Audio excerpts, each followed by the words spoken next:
حضرت امام حسین علیہ السلام اتوار کی رات کو 29 رجب کو آدھی رات کے وقت مدینہ سے چلے۔ امام صادق علیہ السلام فرماتے ہیں کہ جب امام حسین علیہ السلام مدینہ سے چلے تو ملائکہ کے گروہ در گروہ ملاقات کے لیے آئے، جن کے ہاتھوں میں جنگ کا اسلحہ تھا، بہتی اونٹوں پر سوار تھے۔ انہوں نے سلام کے بعد عرض کیا، اے مخلوق خدا پر حجت خدا، ہم نے چند مقامات پر آپ کے نانا اور آپ کی مدد کی، اب آپ کی خدمت میں حاضر ہیں۔ امام حسین علیہ السلام نے فرمایا، میری اور تمہاری ملاقات قبر پر ہوگی، اور وہ ایسی زمین ہے کہ جہاں میں شہید ہوں گا، اسے کربلا کہتے ہیں۔ جب میں وہاں پہنچوں تو تم وہاں آنا۔ انہوں نے عرض کیا، اے حجت خدا، اب کیا حکم ہے کہ ہم اطاعت کریں، اور اگر دشمن سے کوئی خطرہ ہے تو ہم آپ کے ساتھ چلتے ہیں۔ امام حسین علیہ السلام نے فرمایا، وہ مجھ پر راہ نہیں پا سکتے اور نہ ہی مجھے نقصان پہنچا سکتے ہیں حتیٰ کہ میں اس زمین میں پہنچ جاؤں۔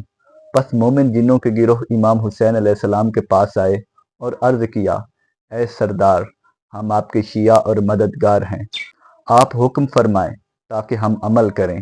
اگر دشمن ہیں تو اشارہ فرمائیں کہ ان کا شر تم سے دور کر دیں، اور ان کو ہم کافی ہیں۔